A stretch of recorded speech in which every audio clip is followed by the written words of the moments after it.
I followed the melody in the forest. I need you to imagine this before anything else, because once you hear it, you will never forget it. The road was empty, the kind of empty that feels intentional, the kind of silence that doesn't belong to nature. And if you enjoy stories that crawl inside your head and refuse to leave, then before we go any further, make sure you like this video and subscribe to Grimp, because this is not a story you want to experience alone, especially not the ending. I still remember the sound, the engine cooling, the gravel settling, the wind moving through the trees, except it wasn't really wind, it only pretended to be. We pulled into the driveway at exactly 12:16 in the afternoon, the moving truck coughing out a final cloud of pale dust as I killed the engine, and Maya just sat there, her face pressed against the passenger window, like she was already someplace else, already far away. The house waited for us, 2 stories, white boards, green trim, wraparound porch, standing in the clearing like it had been built around the idea of people instead of for them. 30 years old, recently renovated foreclosure. The real estate agent called it rustic charm with modern amenities. I called it cheap enough that I didn't ask questions. Maya didn't either.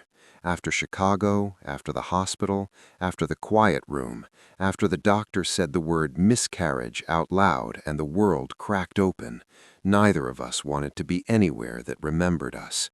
I told her home sweet home, and she nodded without speaking. The forest was wrong from the start.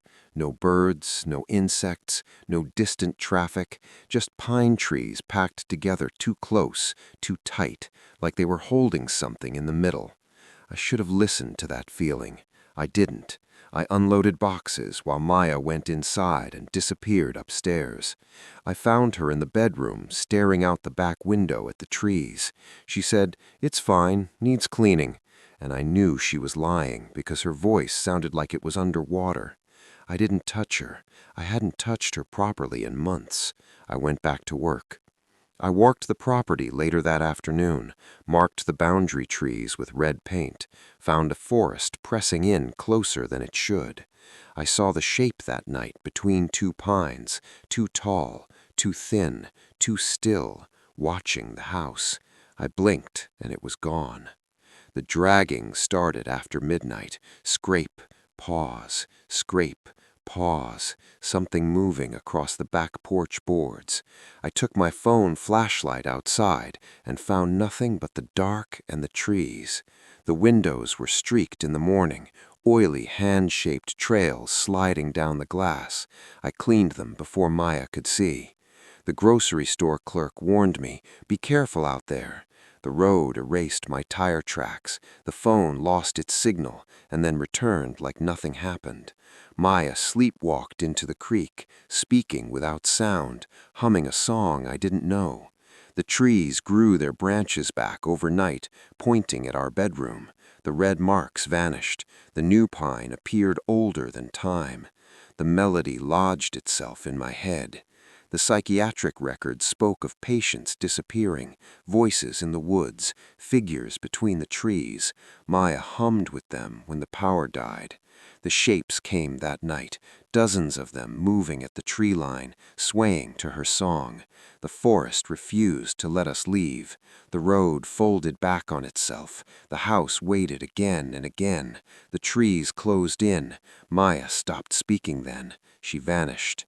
The house rotted, the mold bloomed, the water ran brown, the food ran out, the shapes circled, the scratching came at night. The voice that sounded like my wife begged me to come outside. I didn't. Then the police came. Months later, the forest released me. The hospital walls were white and clean. The doctors said grief, dehydration, hallucination, but the shadow followed me there too, stretching across the hospital lawn, taller than any building. And I understood something. The forest doesn't only live in trees, it remembers people, and when you leave, it doesn't stop looking for you. The first night after I left the hospital, I slept on my sister's couch in Milwaukee, and the city tried to convince me I was safe. Sirens and traffic and people laughing in nearby apartments, the kind of noise that should drown out everything else. But the melody was still there, under all of it, faint, patient, persistent, like a heartbeat that didn't belong to me. I kept my lips pressed together, afraid that if I opened them, even for a second, it would come out the way it came out of Maya, the way it came out of the woods. I lay there staring at the ceiling fan, watching the blades smear into gray shapes, and every time I blinked, I saw trees packed too close together, branches bent at the wrong angles, reaching for the house that no longer existed in front of me. I didn't dream. I never really slept either. I drifted in and out of something like drowning, where time stretches and collapses at the same time. And when morning came, the world felt staged, like a set built around me. People moved too smoothly, sounds arrived too late, the sun felt like it was watching me. My sister made eggs and talked about work and asked me how I was holding up, and I said fine, because that's what people say when the truth would ruin the room. She told me I could stay as long as I wanted. I thanked her. I didn't tell her about the shadows, or the melody, or the way the hospital window had shown me something tall and patient, waiting for me to remember it existed. I started my transfer paperwork the next week. Corporate office downtown, glass and steel and fluorescent lights. Everything smelled of coffee and printer ink. The building was so clean it felt artificial. I sat in my new cubicle, listening to keyboards and phones and the dull roar of productivity, and I tried to convince myself the forest had been a break, a collapse, a mind under pressure inventing monsters. But then I saw the tree from my window, one lone oak growing between two buildings in the alley below, its branches bent inward toward the glass, in the exact same way the pines had pointed at our bedroom window, and the melody stirred again inside my head, not loud, not intrusive, just enough to exist. I tried white noise, earplugs, music, podcasts. Nothing could drown it, because it wasn't a sound, it was a memory the forest had planted inside my head. I began to notice other things, too, reflections that didn't move when I did, shadows that lingered after I stepped away, doorways that felt deeper than they should when I passed them at work. The elevator doors opened once on the wrong floor, and for half a second I saw nothing but trees beyond the threshold, dense, dark, packed too tight, before the doors slid closed and the number on the panel changed back to normal. I reported it to building maintenance. They said the system glitched. I didn't ride the elevator again. I took the stairs. Even on the 21st floor, my legs burned, my lungs screamed, but it felt safer to be moving upward, away from the ground, away from roots and soil. The psychiatrist asked if I was still seeing shapes at night. I told her no, because I learned that honesty only gets you pills and worried looks and soft voices that don't understand that some things are not symptoms, they are signals. The letters started again. Thick paper, no return address, the same symbols, but now between them I saw something new, faint pencil impressions like words erased before they were finished. I held the page up to the light and saw the outline of a sentence. Come back. I laughed when I read it, not because it was funny, but because it had finally stopped pretending. I threw the letter into the dumpster behind the building and walked away without looking back. That night, the scratching returned, louder, closer, moving across the brick of the apartment building, slow, deliberate scrape, pause, scrape, pause, just like the porch at the house. I lay in bed with my eyes closed, counting breaths, listening to the melody inside my skull rising and falling in time with the sound outside. And I understood something that made my chest tighten. The forest wasn't chasing me. It was waiting for me to stop running. The next morning, my sister said the building manager asked about the noise complaint from my floor. I told her I hadn't heard anything. She looked at me for a long time before nodding and changing the subject. I started seeing the shapes in crowds after that. Tall, thin figures standing too still between people, at crosswalks, on platforms, in the subway. Their faces lost in shadow, their heads too high for their bodies. Whenever I tried to look directly at them, they were gone, replaced by strangers scrolling on phones, laughing, talking, living. And I wondered how many of us walk past things like this every day and never know. The melody woke me at 3:17 one morning, the loudest it had ever been, not in my ears, but in my chest, vibrating against my ribs like something inside me was humming along. I sat up gasping, and the room felt wrong, the walls too far apart, the ceiling too high, the air too cold. I smelled pine sap and damp earth, and I knew without seeing it that the forest was here. Not outside, not around me, but overlapping this place, bleeding through the cracks of the world. I went to the window and pulled the blinds aside. The alley below was gone. In its place stood trees packed together so tightly their trunks touched, branches bent inward, forming a tunnel of shadow. And at the end of that tunnel, something waited, tall, patient, familiar. I dropped the blinds and staggered back. My legs gave out, and I slid to the floor, clutching my head. The melody surged, and for the first time since leaving the house, I let myself hum along, just a little. And when I did, the room breathed, the pressure eased, the scratching stopped. I sat there on the floor humming until my throat went raw, and dawn broke pale and ordinary through the window. The forest was gone, the alley returned, trash bags and brick and fire escapes and pigeons, everything normal, but the smell of sap lingered on my hands. I washed them until my skin burned. I called in sick to work and stayed inside all day, afraid to look outside, afraid not to. I knew then the truth I had been refusing. The forest didn't trap me in that house.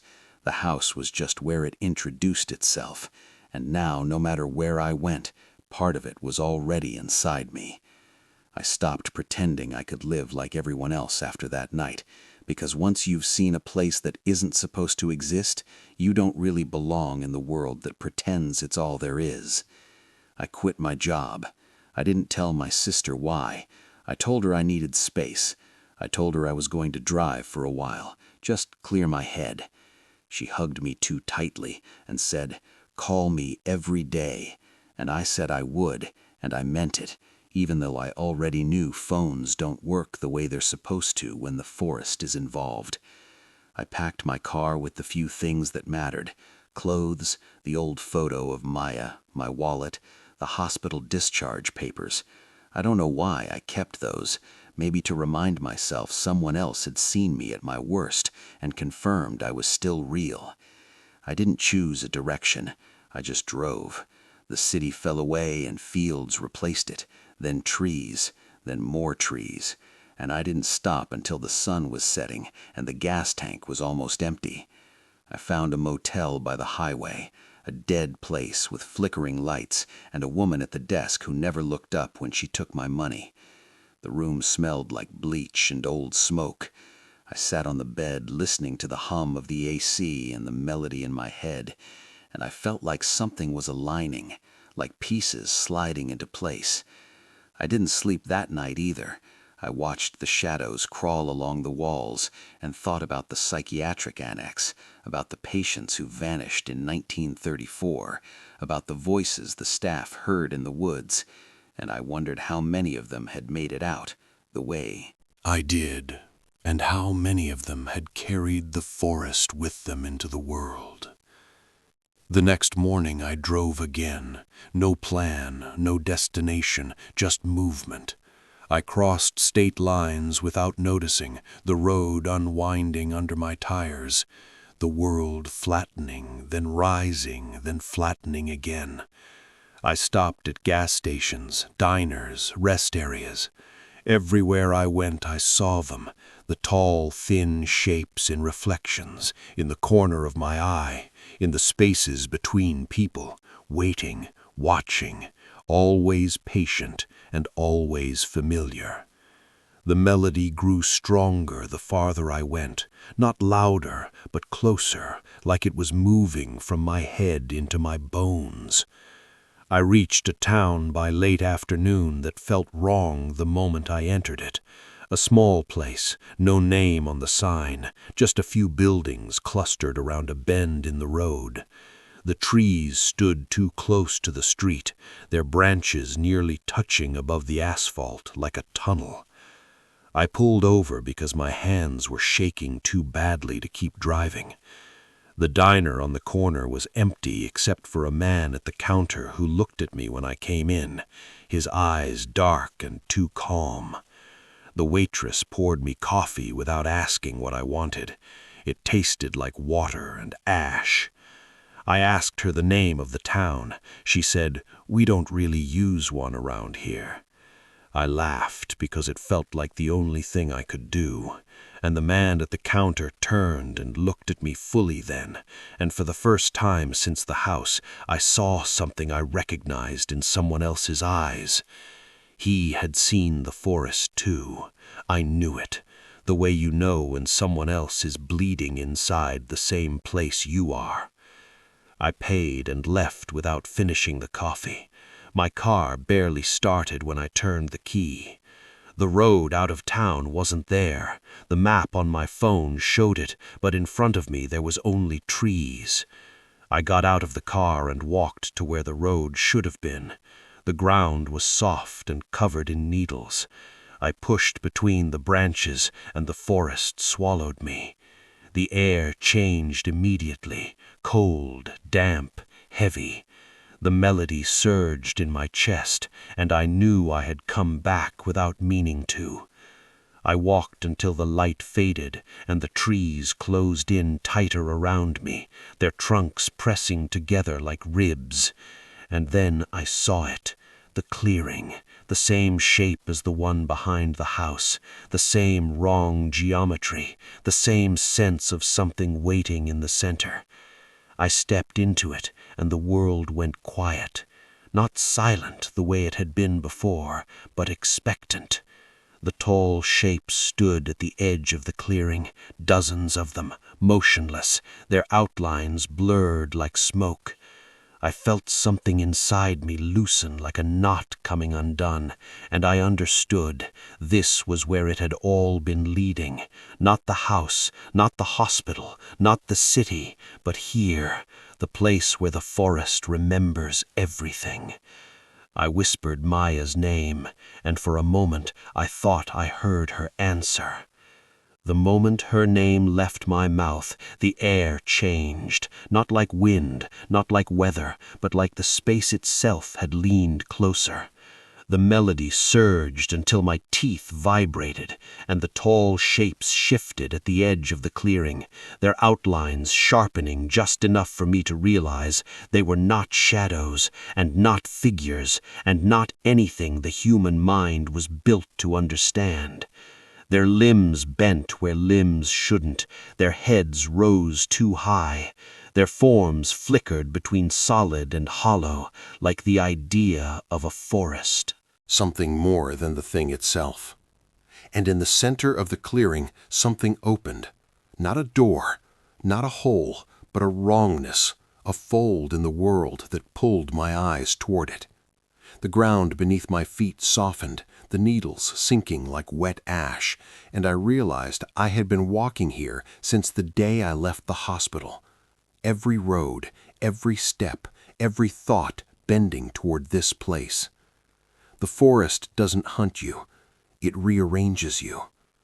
I moved forward because stopping felt impossible, because the melody inside me had found its home. And as I crossed the clearing, the shapes leaned in closer and closer, until the darkness between them was thick as water. I heard her voice again, this time not calling my name, but humming the song, the same impossible tune, the same pattern of notes that didn't belong to any scale.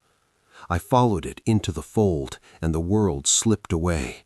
The sky vanished, the ground thinned, the forest inverted, and I was standing in a place that was not inside the trees, but behind them, a place where the forest keeps what it takes. The air glowed faintly like moonlight through skin, and around me I saw them, the lost ones, the patients from the annex, the shapes of people who had once been people, their faces hollowed, their eyes dark and endless, their mouths moving to the melody. And among them I saw Maya, her form bent wrong, not broken, but changed, her hair floating around her face like she was underwater, her eyes empty and full at the same time. She turned toward me, and for one terrible, perfect second, I believed I could still reach her. I took a step, and the ground dissolved, my body stretched, the melody poured through me, and I understood the final truth. The forest does not kill you, it rewrites you, and I was already too far gone to return. When I reached for Maya, my hand passed through her face like mist, and the sensation tore something open inside me, because she didn't react. Not even when I screamed her name, not even when I begged.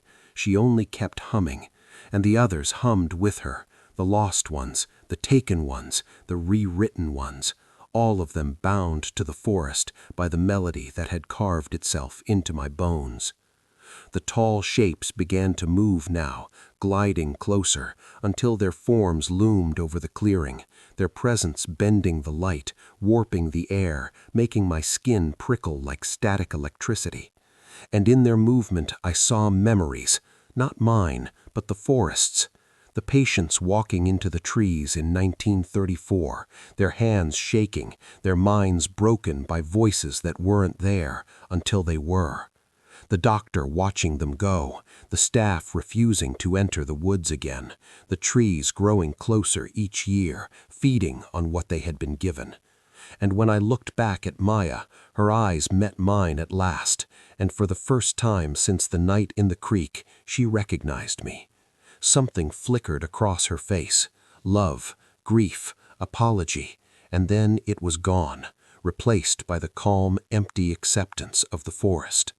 She opened her mouth and spoke, not with words, but with the melody, and the sound poured into me, and I fell to my knees as the world unraveled. The forest rose around me, not as trees, but as memory and hunger and time.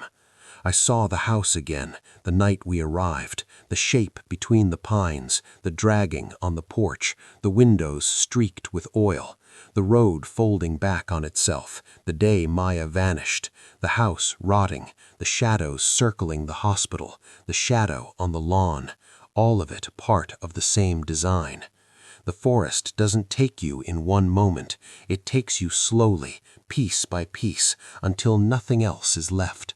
And I understood why I had been released before, why the forest had let me leave, because I was never meant to escape. I was meant to return, carrying the melody, carrying the door. The tall shapes lowered themselves until their forms surrounded me, and in their hollow faces I saw the future, the cities overgrown, the buildings hollow, the world bending back into the forest, the end of roads, the end of names, the end of everything that pretends it is permanent. And then the fold opened wider, and I felt myself being pulled through, not dying, not living, becoming something else. And as my body unraveled, the last thing I saw was Maya standing among the taken, humming the song of the forest. And for the first time in months, I hummed with her. I don't know how long I remained in that place behind the trees, because time doesn't behave there the way it does in the world that pretends it is real. The melody became everything. It replaced thought, replaced memory, replaced the idea that I had ever been anything other than a shape moving between shapes. And yet, somewhere deep inside me, something refused to vanish. Not the man I was, not the life I had lived, but the knowing that what was happening should not be happening. And that knowing was pain, a bright, burning thing that the forest tried to smother with the song.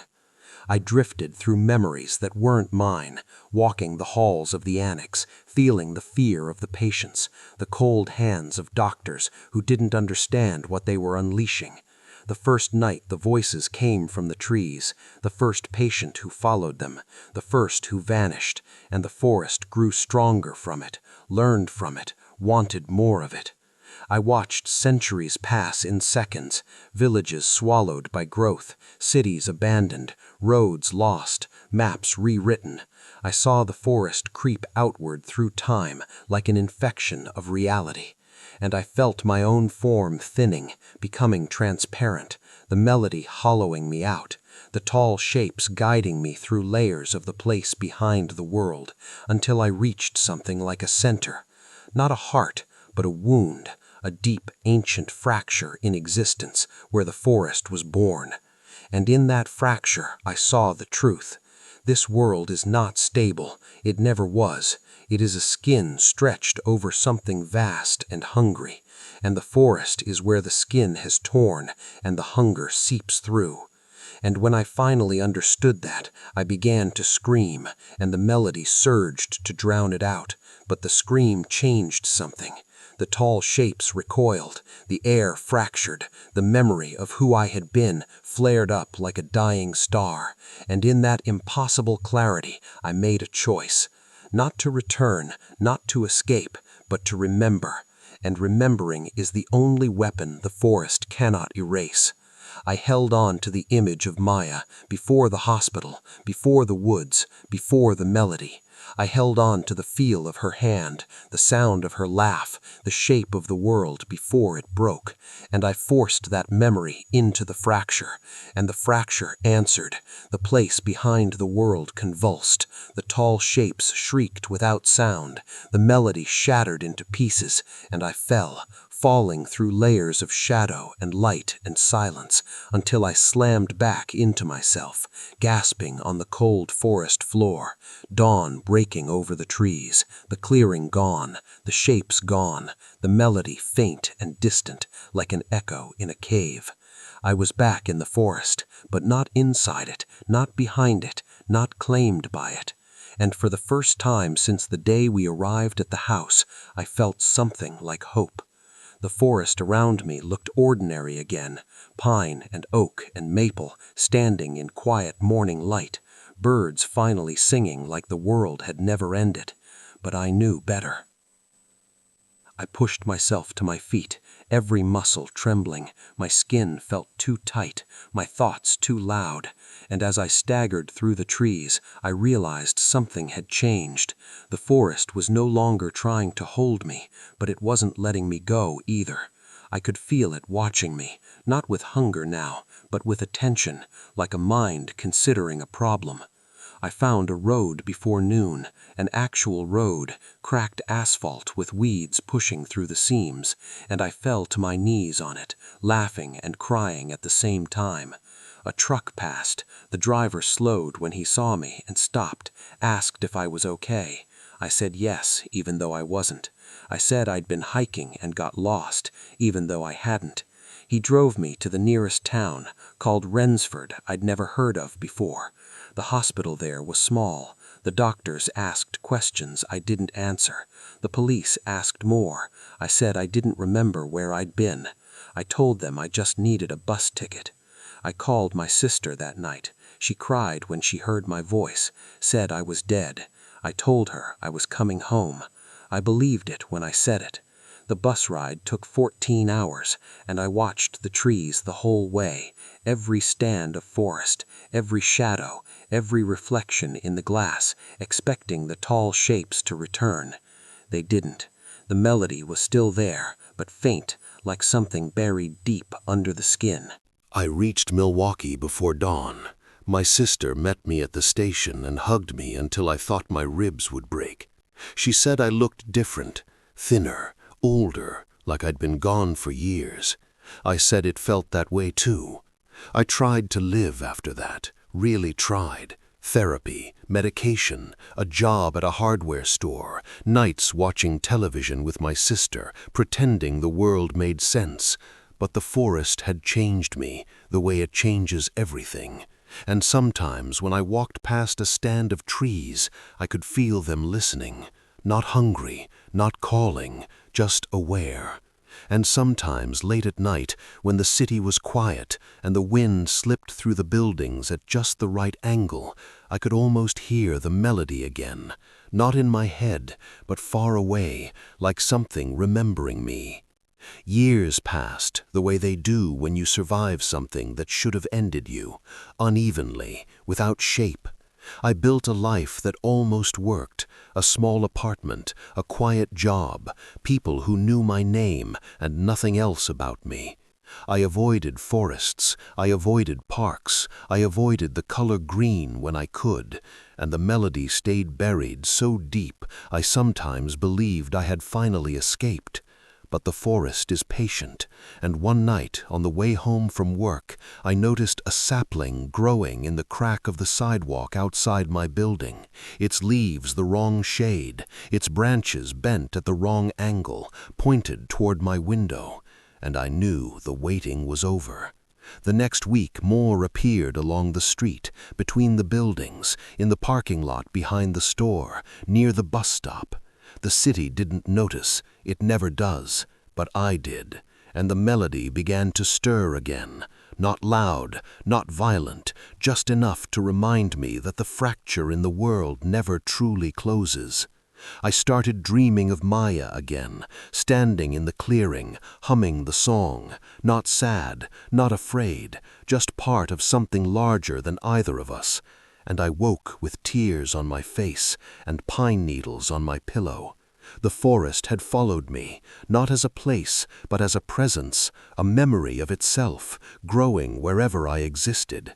And I finally understood the truth. The forest doesn't want you back because you escaped. It wants you because you know it exists, and knowledge is the door through which it spreads. I am writing this now because if you are hearing this, the forest has already begun to remember you too. The melody is not mine. It is older than me, older than the trees, older than the world you think you live in. And once you hear it, you never truly stop hearing it. So when you walk past a stand of trees and the air feels too still, when the road seems to stretch longer than it should, when the shadows between the trunks look too tall, too thin, too patient, do not follow the song, do not answer the voice, do not step off the path, because the forest is always listening, and once it learns your name, it never forgets.